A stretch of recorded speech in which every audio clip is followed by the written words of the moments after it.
Bendito sea el Señor.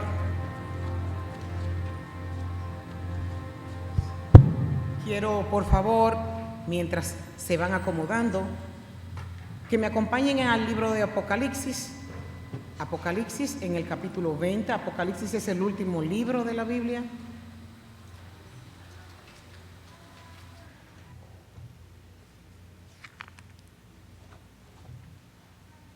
Vamos a leer a partir del versículo 11 hasta el versículo 15.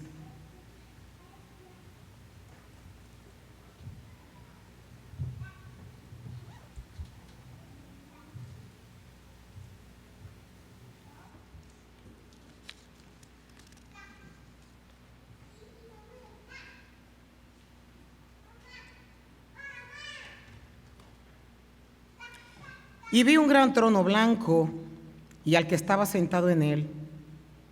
La tierra y el cielo huyeron de su presencia, pero no encontraron ningún lugar donde esconderse. Vi a los muertos, tanto grandes como pequeños, de pie delante del trono de Dios. Los libros fueron abiertos, entre ellos el libro de la vida. A los muertos se les juzgó de acuerdo a las cosas que habían hecho, según lo que estaba escrito en los libros. El mar entregó sus muertos, y la muerte y la tumba también entregaron sus muertos, y todos fueron juzgados según lo que habían hecho. Entonces la muerte y la tumba fueron lanzadas al lago de fuego. Este lago de fuego es la segunda muerte. Y todo el que no tenía su nombre registrado en el libro de la vida fue lanzado al lago de fuego. Vamos a orar. Señor, te adoramos y te bendecimos. Padre del cielo, hemos adorado tu nombre a través de las alabanzas y muchos hemos venido con la expectativa de que nos hables. Señor, yo te ruego que así como tú descendiste a Sinaí, hablaba y todo el pueblo temblaba a causa de tu presencia, en esta tarde tu presencia sea manifestada para tu gloria y honra. Señor, nosotros los hombres buscamos información para hacer entender lo que tú dejaste escrito. Pero sin el poder de tu Espíritu Santo, las palabras caerán vacías en los corazones. Porque tú eres el que cambias, tú eres el que transforma, tú eres el que convences. Tú eres el que haces que el hombre vuelva su mirada a ti. Y yo te ruego en el nombre de Jesús que todo el que está aquí sentado en este lugar, tu Santo Espíritu lo motive a escuchar cada palabra que sale de tu boca. Señor, que no miren el que está hablando, que no se distraigan en cosas vanas, sino que escuchen estas palabras que son de vida o de muerte, para gloria de tu nombre, Señor. Opera con autoridad y poder, de la única autoridad y poder que puede hacer que el hombre se humille delante de ti, reconozca su maldad. Padre, hoy es un día de oportunidad para todo el que está aquí. Es una palabra única que porque estamos vivos la podemos entender y la podemos escuchar, porque habrá un momento donde no podrá ser así. Yo te ruego, Señor, que tú me ayudes a que no sea yo sino tú, que me esconda detrás de la cruz de Jesucristo y tú muestres, Señor, quién tú eres, la grandeza de tu nombre, el poder de tu palabra y sobre todo, Señor, lo que ya tú tienes establecido para la creación. En el nombre de Jesús yo oro y te doy gracias. Amén y amén. Pueden tomar asiento.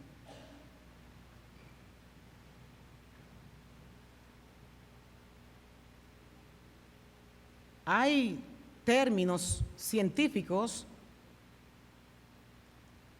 que han estado en discusión por miles de años, términos que nosotros le llamamos teorías. Las teorías son afirmaciones de hombres que son discutibles,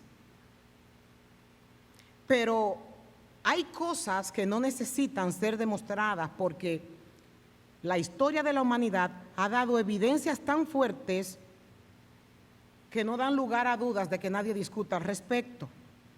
Y tanto científicos como iletrados coincidirán con que la muerte es real. Usted podrá decir, si está de visita aquí y no frecuenta mucho una iglesia, hasta ahí ella tiene razón. Y tiene razón porque por la historia se ha demostrado que todos los seres humanos nacen y tienen un día para morir. No importa el poder adquisitivo que se tenga, todos tendremos que morir. Y en estos versículos hay un énfasis especial que habla de la muerte y que nosotros no podemos ignorar. Habla de la muerte y habla de los muertos. Usted dirá, oye, yo que no voy a la iglesia y hoy voy y mire el tema que están tratando. Yo creí que me iban a hablar del problema que tengo y que iban a darme una palabra de aliento para yo salir con esperanza que las cosas se van a resolver. Déjame decirte, mi querido amado, visita, amigo, hermano que está aquí, los problemas se reciclan. Si hoy tú estás pasando por una prueba, puede que pasado mañana tu prueba se resuelva, pero dentro de un par de meses te vendrá otra. Por lo pronto, mientras nosotros estemos aquí en la tierra, vamos a estar pasando pruebas, superando una y entrando en la otra. La diferencia entre el tema que nosotros estamos tratando el día de hoy es que esto es ineludible, esto no es discutible, esto va a suceder o sí, y creo que son decisiones más importantes que todo lo que nosotros en esta vida podamos decidir. El verso 12 dice, vi a los muertos, tanto grandes como pequeños, de pie delante del trono. Y la parte B de ese mismo versículo 12 dice, a los muertos se les juzgó de acuerdo a las cosas que habían hecho.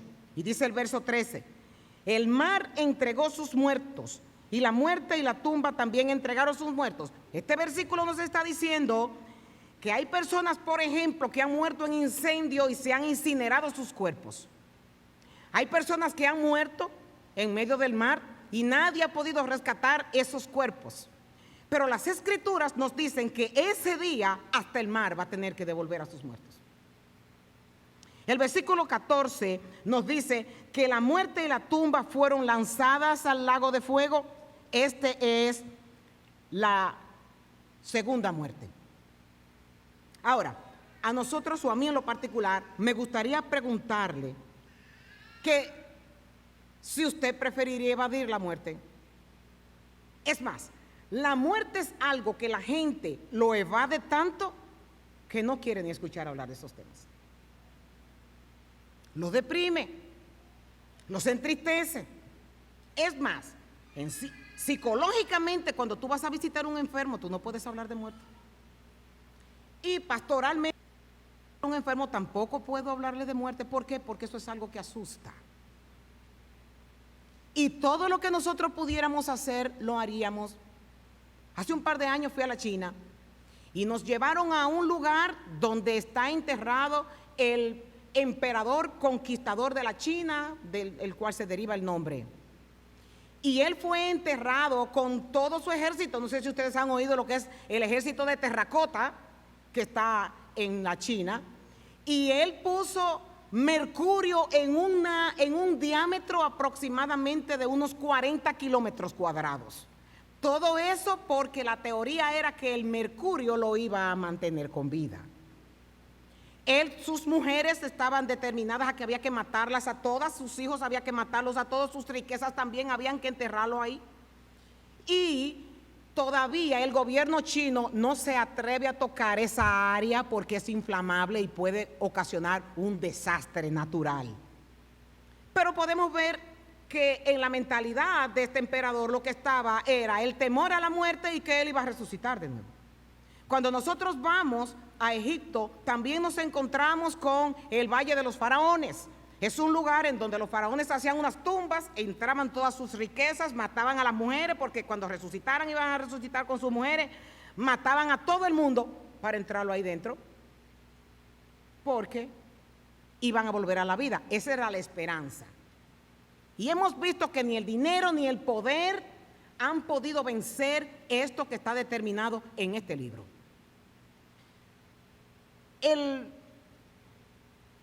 Hace como una semana y algo, Me llamó un señor que hacía trabajos en mi casa y me dice, usualmente cuando la gente tiene problemas, yo puedo tener 5 años que no sé de él, pero si hay problemas, ahí me llama. Y él me llama para decirme que había muerto un joven que había hecho un trabajo, valga la redundancia, un trabajo con él en mi casa. Y que el joven tenía aproximadamente 35 años y que había muerto de una sobredosis. Y yo, como se vio tan involucrándome él en el asunto, yo dije, yo voy a ir a la funeraria, porque la verdad le digo a ustedes que no se lo dije a él, yo ni me acordaba del muchacho. Y yo misma me propuse ir para verlo en el ataúd, para ver si reconocía la cara y decir, fue este joven el que murió. Por lo pronto, teniendo 35 años, ese joven estaba en ese ataúd. Eso no garantiza de que nosotros no tenemos edad para morir. La realidad es que todos nosotros los que estamos aquí tenemos una cita con la muerte. Eso no está a discusión. La pregunta es, ¿cómo podremos prepararnos para ese momento? ¿Cómo podremos prepararnos? Ahora, hay un libro de esperanza que es este que nosotros estamos leyendo. Y nosotros no nos vamos a ir de aquí solamente con la tristeza de que va a llegar ese momento de la muerte. Va a haber solución. Este texto es revelador porque no nos dice que nosotros no moriremos, sino que hay muerte y que hay vida después de la muerte y que hay sucesos que van a acontecer después de la muerte. Nos dice que después de la muerte hay un juicio. Y usted dirá, yo no creo en eso, y yo le puedo contestar, no hay problemas. Yo creo en él. Y como alguien dijo una vez, si no es así, por lo menos yo he tenido una vida moral, que he hecho el bien. Pero si no es así, hay un sitio decisivo que nos va a separar con un abismo, uno de un lado y el otro del otro lado. Y así como dice el escritor de los Hebreos, capítulo 8 en el capítulo 9, versículo 27, y así como cada persona está determinada a morir una sola vez, después vendrá el juicio. Cristo dice en Juan 5, 28 y 29, no se sorprendan tanto cuando hablaban de la muerte. Ciertamente ya se acerca el tiempo en que todos los que están en la tumba oirán la voz del Hijo de Dios y resucitarán. Y los que hicieron el bien resucitarán para gozar de la vida eterna, y los que continuaron en su maldad resucitarán para sufrir el juicio. Aquí escuchamos otro texto, dicho por la boca del mismo Señor Jesucristo, de que habrá muerte y habrá un juicio. Entonces, en estos versos que nosotros seleccionamos el día de hoy para predicar, dice el 11, en la visión que Juan tuvo, yo vi un gran trono blanco. Y dice que los libros fueron abiertos, y entre ellos el libro de la vida. Y todo lo que no tenía registrado su nombre en el libro de la vida fueron lanzados al lago de fuego. Esto es un tema tan delicado y tan real que los profetas fueron muy enfáticos. Y hay una cantidad, una colección de evidencias. Por ejemplo, hay 87 versículos en la Biblia que hablan de ese día. Hay versos que hablan una sola vez de un asunto, y hay mucha gente que ya eso no está de moda porque nada más se dijo una sola vez, pero la Biblia tiene 87 versículos que habla del gran día del Señor.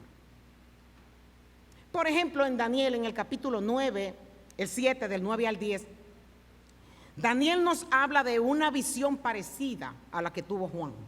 Y él dice, en una visión que tuvo, yo observé mientras colocaban unos tronos en ese lugar, y el anciano se sentó a juzgar.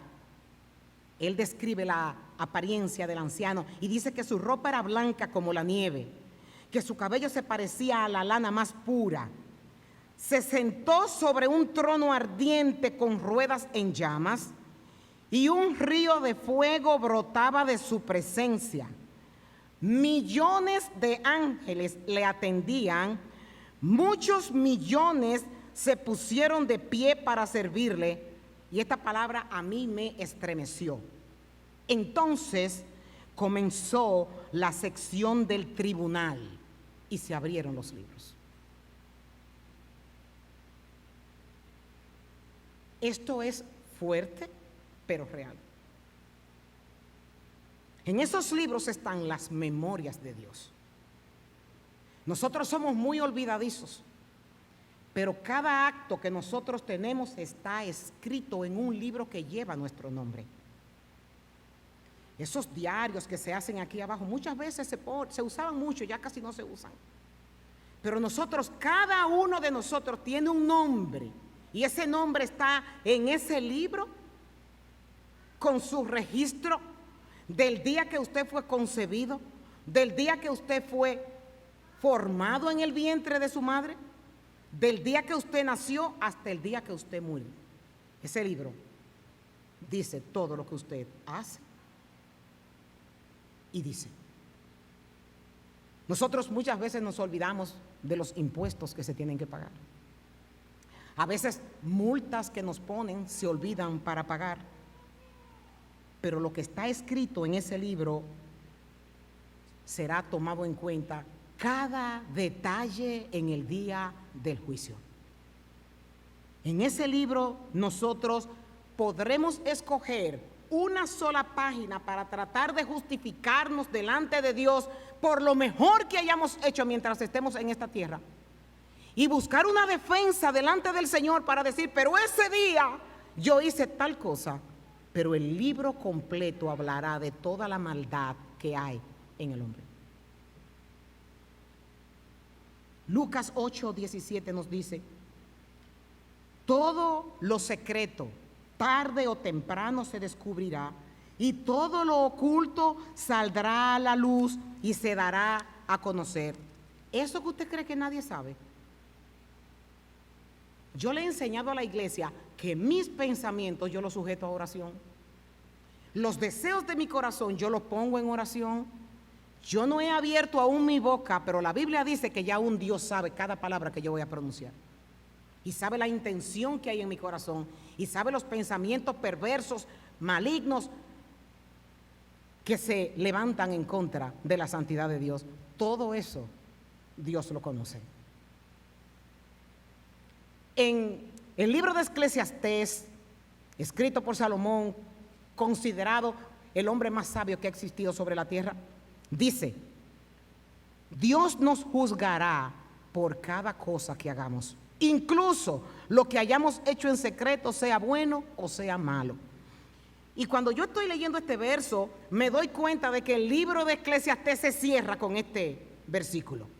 Y el versículo posterior dice, aquí culmina mi relato. Este es el fin de mi libro. Esta es la conclusión que yo le puedo dejar a ustedes con este escrito.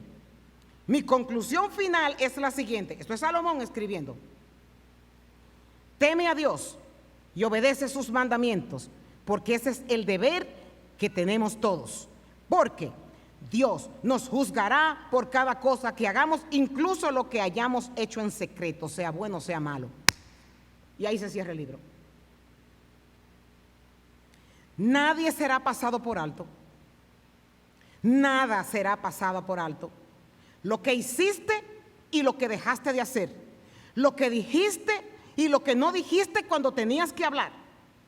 Solo por las palabras que dijiste ya es suficiente para condenarte. ¿Quién lo dice? El Señor Jesucristo, Mateo 12, versículo 36. Y yo os digo que de toda palabra vana que hablen los hombres darán cuenta de ellas el día del juicio. Porque por tus palabras tú serás justificado, pero por tus palabras tú serás condenado. Ay, mi amado hermano, sentadito en nuestras casas, solamente con el poder de una lengua maligna, como yo le llamo, con una lengua de serpiente. ¿Por qué se compara con la lengua de una serpiente? Porque la serpiente muerde y no tiene ningún tipo de beneficios. Los animales salvajes comen y devoran, matan para subsistir, pero la serpiente es el único animal que hace daño sin tener ningún beneficio. Eso es lo mismo de la lengua. Y Dios, conociendo esto, Cristo da este mandamiento y muchísimos mandamientos más que hablan acerca de esto. Se dará cuenta a Dios por cada chisme, por cada insulto, por cada palabra descompuesta. A veces nos hacemos los chistosos usando palabras obscenas en nuestros vocabularios. La Biblia dice aquí claramente que nosotros vamos a dar cuenta por esas palabras obscenas que salen de nuestra boca. Daremos cuenta por cada mentira, por cada adulación engañosa, por cada chiste indebido. Serás juzgado por las palabras que dijiste, por las que nos dijiste, que nunca salieron de tu boca cuando tú debiste haberla hecho. ¿A qué se refiere esto? A que una palabra tuya puede salvar a alguien que está en juicio. A que una palabra tuya en defensa de alguien que la necesite en ese momento y tú quedarte callado o por temor o por caer bien en el grupo en donde tú estás y no defender a la persona que se está acusando, eso ya es pecado. Porque eso es omisión. Porque el que sabe hacer lo bueno, dice Santiago, y no lo hace, es contado por pecado. Y vamos a ser condenados por esas palabras que no se dijeron en el momento apropiado, esa palabra de estímulo, esa palabra de agradecimiento que debió de haber salido de nuestra boca, esa palabra de aprecio, esa palabra de bien, esa palabra de edificación, que nos quedamos callados porque no quiero adular. Esas personas que están cerca de usted, que le hacen favores, y usted callado todo el tiempo y nunca dice gracias, un abrazo, mira, yo aprecio esto que tú has hecho. Esas palabras que no se dijeron también serán condenadas. Judas, no el Iscariote, dice en el versículo 14 y 15, escuchen, el Señor viene con incontables millares de sus santos para ejecutar juicios sobre la gente de este mundo y declarará culpable a los seres humanos por todos los actos perversos que cada uno haya hecho y a los pecadores rebeldes por todos los insultos que hayan dicho contra él. Aquí Dios en este juicio se mostrará como juez, será fiscal y será testigo al mismo tiempo. Y esto lo dice el profeta Malaquías, que estas tres posiciones Dios las tendrá en ese momento.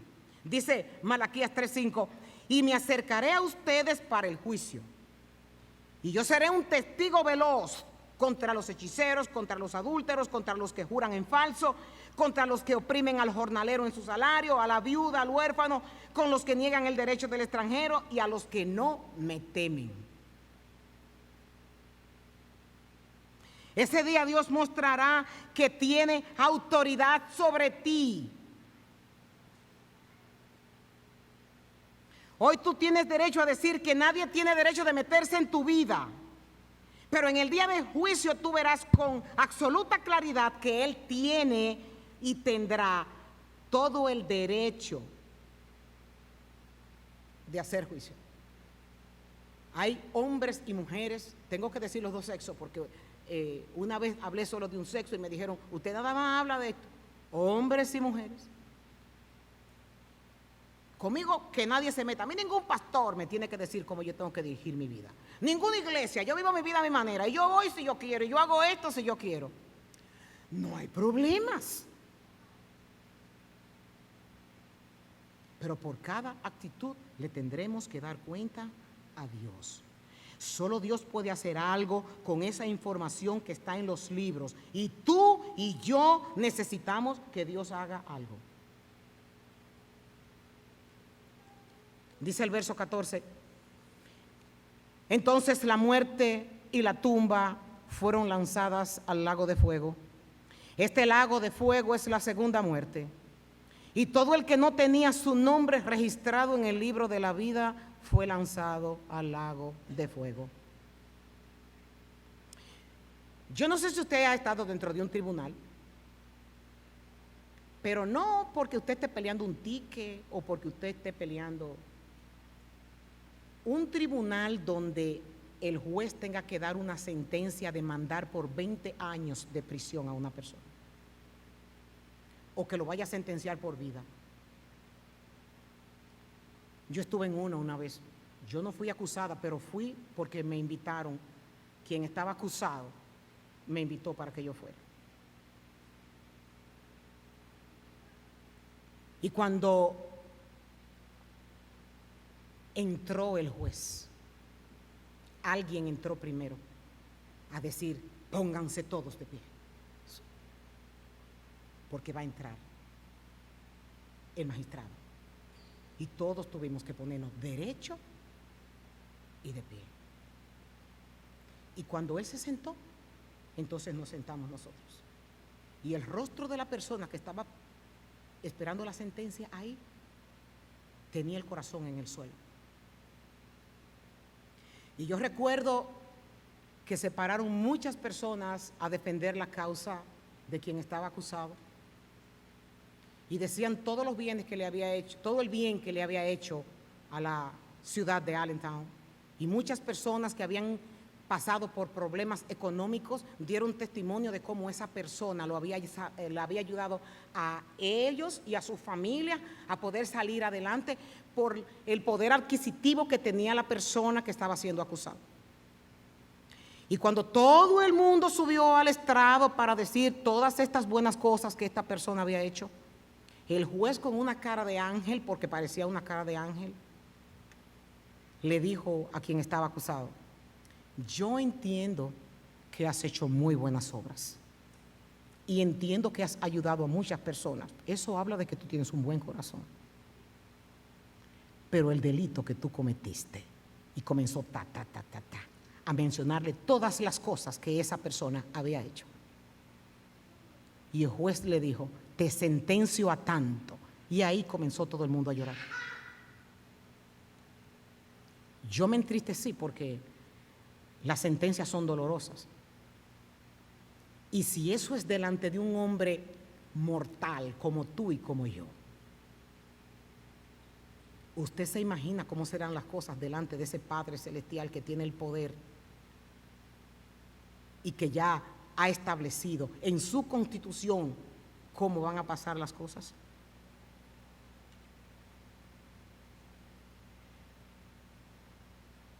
Ese día que fui al funeral de este muchacho, yo no sé si era pastor, yo lo que sé que andaba con un cuello clerical, no sé qué tipo de posición tendrá. Él se paró en un momento enfrente del ataúd y le dice al muchacho, orándole al Señor: Señor, concédele arrepentimiento para cuando tenga que pararse enfrente de ti, aún muerto. Y yo me sacudí como: ¿y cómo ese hombre se puede arrepentir después que está en ese ataúd? Después que se está ahí, ya se apagaron las luces, ya no se puede hacer nada. Por eso decía al principio del mensaje que nosotros que estamos vivos tenemos este gran beneficio de escuchar las oportunidades que tenemos antes de llegar a sentarnos delante de ese magistrado. Y no es que ese magistrado no haya tenido misericordia y compasión, porque ese magistrado sigue hablando y por los siglos ha estado hablando qué debemos de hacer para no recibir esta condena. Pero hay promesa para los que confían en el Señor Jesucristo, que puede cambiar todo esto que hemos hablado. Dice Romanos en el capítulo 8, en el verso 1, que no hay ninguna condenación para los que creen en Cristo Jesús. No hay ninguna. Hay esperanza en Jesucristo. Ese juicio todavía se puede no ir a Él. Es hora antes de la muerte de acudir a Jesucristo. Es ahora, porque después de ella no hay regreso. Es un camino de una sola vía. Y morir sin Cristo, el único camino seguro es la condenación. En Hechos 17, en el verso 31, dice que Dios declara a todos los hombres en todas partes que se arrepientan, porque Él ha establecido un día en el cual juzgará al mundo con justicia, por medio de un hombre a quien ha designado, habiendo presentado pruebas a todos los hombres al resucitarle entre los muertos. Hay esperanza en Jesucristo. Y si tú no estás en Cristo, no saques de tu mente este juicio hasta que te encuentres salvo por lo que Él hizo en la cruz. Quizás hoy es esa oportunidad y es posible que si tú no la aprovechas pasarás la eternidad recordando este momento, pero en un sitio de tormento.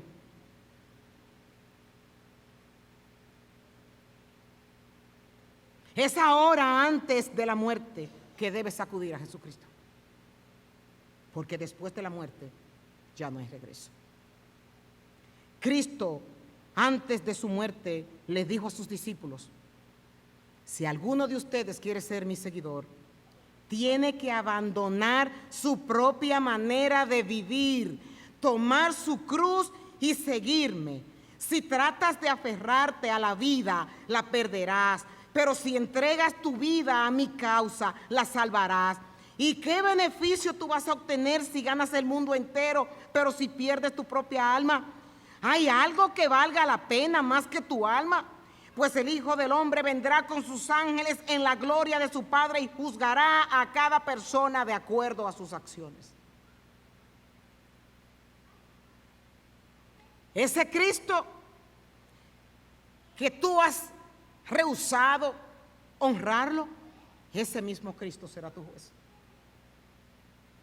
Hoy Cristo te recibe con su gracia y con su perdón, pero aquel día será con su justicia. Y mi pregunta en esta tarde: ¿qué decisión tú vas a tomar? Mi amado hermano, todo esto es pasajero. Esto se va a acabar. Hasta las riquezas que tú creas que vas a acumular, todas esas cosas se van a quedar con otros y tú no te vas a poder llevar absolutamente nada. En este día, dice Deuteronomio 30, yo te doy, escuchen, si hasta ahora usted dice más de lo mismo, ok, con esto se sella casi esta prédica. Y no lo digo yo, lo dice el Señor. En este día te doy a elegir entre la vida y la muerte. Ahora yo pongo el cielo y la tierra como testigo de la decisión que tú tomes. Ay, dice el versículo, si tú eligieras la vida. Mi consejo en esta tarde: acude al trono de la gracia para que no se convierta en un trono de justicia. Ten misericordia de ti mismo y evita ese momento que aunque tú no quieras lo vas a tener que enfrentar. Todos nosotros estamos familiarizados con lo que ha pasado en Hawái, la cantidad de gente que ha muerto. Cuando comenzaron los incendios, la gente se desesperó tanto que se tiró al mismo mar tratando de buscar la forma de salvar su vida, y los encontraron ahogados, porque el fuego hizo que corrieran y por salvar la vida también la perdieron en el mar. Ese día no va a haber escapatoria. Será peor que lo que nosotros estamos viendo en las noticias. Acude a Cristo, refúgiate en Él y vas a tener seguridad, pase lo que pase en tu vida. Tenga problemas o no tenga problemas. Te estés enfermo o no estés enfermo. Tengas dinero o no tengas dinero. Te hayan abandonado o no, te hayan traicionado o no, teniendo problemas con los hijos o no, teniendo problemas familiares o no, estando en Jesucristo tú estás abrazado a la roca, que no importa, porque nada te moverá de lo que te espera. El Señor dice que hay muchos que se perderán solo por su terquedad, creyendo que este mundo puede ofrecer cosas mejores. Y lo dice en Romanos 2:5 el apóstol Pablo: eres terco y te niegas a arrepentirte y abandonar tu pecado, y por eso vas acumulando un castigo terrible para ti, pues se acercará el día de la ira en el cual se manifestará el juicio justo de Dios. ¿Y qué vamos a hacer ahora? Porque hasta ahora, pastora, mire, todas esas cosas han sido, humillación y reconocimiento de pecado. Son las dos palabras claves de esta tarde. Cuando vemos la actitud del publicano, esa actitud nos acerca al corazón de Dios para perdonar nuestro pecado. En ese juicio, la única manera de no ser condenado no es haciendo nada malo, porque eso es imposible, todos pecamos. La única manera es arrepintiéndonos de nuestros pecados, suplicando al cielo su perdón, no creyéndonos justos ni justificados en nuestros estilos de vida, sino admitiendo, confesando y pidiéndole perdón a Dios. Algo tiene que pasar. Algo tiene que pasar. Aún los que han pasado de muerte a vida, algo tiene que pasar. Y Cristo nos dice en Mateo 5:30 que si tu mano, incluso tu mano más fuerte, te hace pecar, córtatela. Que es preferible que tú pierdas una parte de tu cuerpo y no que todo tu cuerpo sea arrojado al infierno. Esas cosas que tú sabes que te alejan de Dios, córtala. No importa cuánto te duelan, córtala. Aléjate de ella, peléalas. Evita tener que escuchar esas terribles palabras que serán pronunciadas por Cristo. Apártate de mí, maldito, al fuego eterno preparado para el diablo y sus ángeles. Ese día será el lloro y el crujir de dientes. Con un Cristo tan perdonador, no tienes que caer en el infierno. Un Cristo tan magnífico en gracia no recordará tu pasado, no te hará sentir vergüenza. No hay razón para que tengas que condenarte en el infierno. Ven a Cristo hoy sin tardar.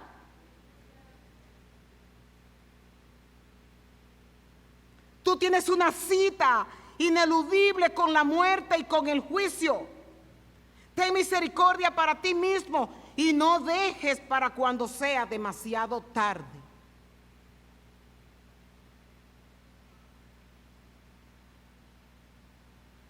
Ya Dios habló.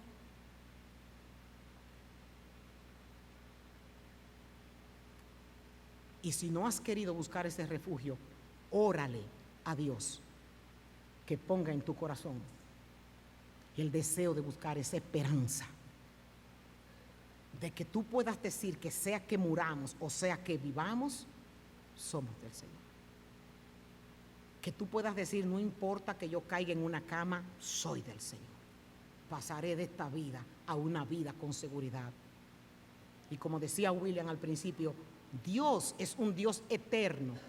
Nuestros cuerpos se van a podrir, porque nuestro cuerpo es polvo, pero el alma no morirá.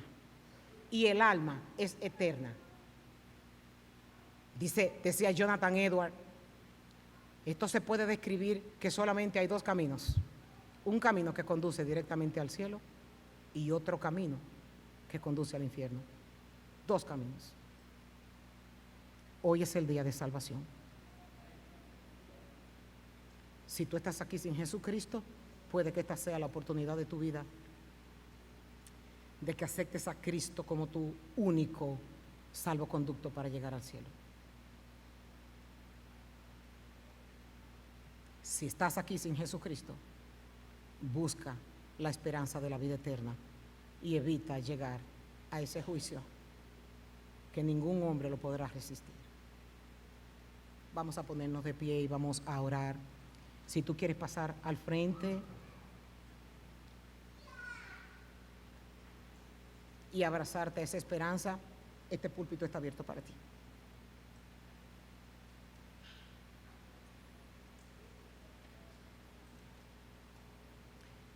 Mi recomendación es que tú hagas una oración que te conecte con Dios para que su Santo Espíritu ministre tu alma. Señor y Dios Todopoderoso, Padre eterno, Padre bueno, Padre digno, que no te cansas de hacer el bien, que eres grande en misericordia y en bondad, Señor, que lo que quieres es lo mejor para nosotros, porque tú conoces el porvenir. Yo te pido que todo el que está en este sitio pueda haberse sentido, Señor, llamado por ti, porque aquí no se trata de darle un énfasis superlativo al infierno, sino un énfasis superlativo a tu gracia, a tu llamado y a tu deseo, oh Padre Celestial, de salvar. Señor, que así como el salmista te pedía que toda vanidad sea quitada de los ojos, que todo orgullo también sea sacado de nuestras almas, yo te pido, Señor, que tú nos respondas esto hoy. Y que nosotros podamos reconocer lo efímero que somos, que hoy estamos y que mañana puede que no. Que no tenemos garantía por nuestra edad de que duraremos mucho tiempo o poco. Glorifícate en esta iglesia, en nuestros amigos visitantes, y permite, Señor, que más que un juicio sea una palabra de buenas nuevas y una palabra de salvación. Glorifícate, oh Dios.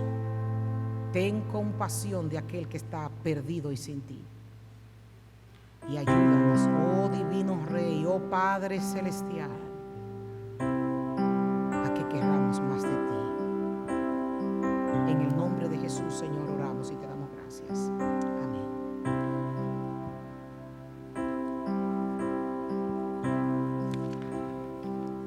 Quiero levantar mis manos. Yo quiero levantar mi voz,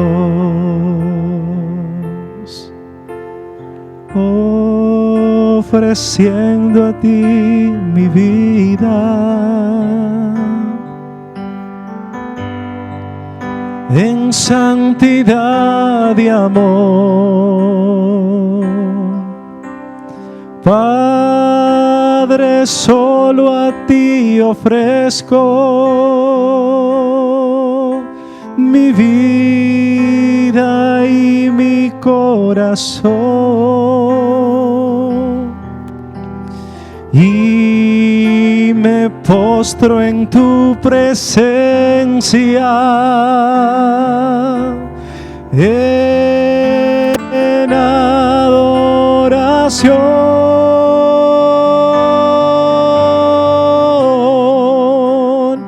Hijo de Dios,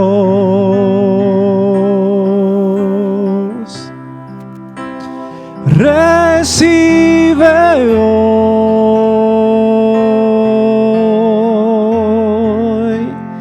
toda la gloria, la honra y honor.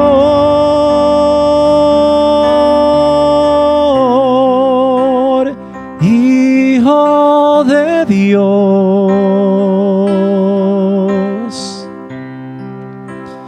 recibe hoy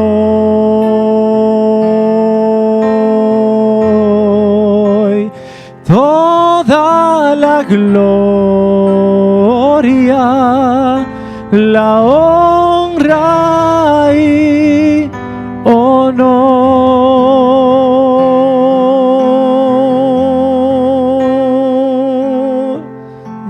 Quiero levantar mis manos. Adora a Dios. Quiero levantar mi voz, Señor, ofreciendo a ti mi vida, Señor, en santidad y amor. Oh Padre, Padre, solo a ti ofrezco mi vida y mi corazón, y me postro en tu presencia en adoración,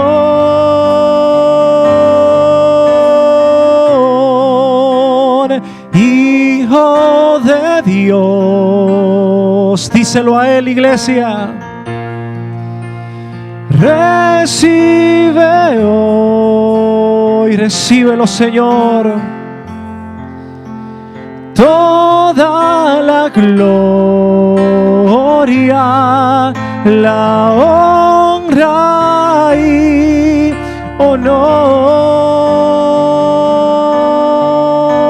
honor, Hijo de Dios. Te adoramos, Señor. Recibe hoy toda la gloria, la honra y honor.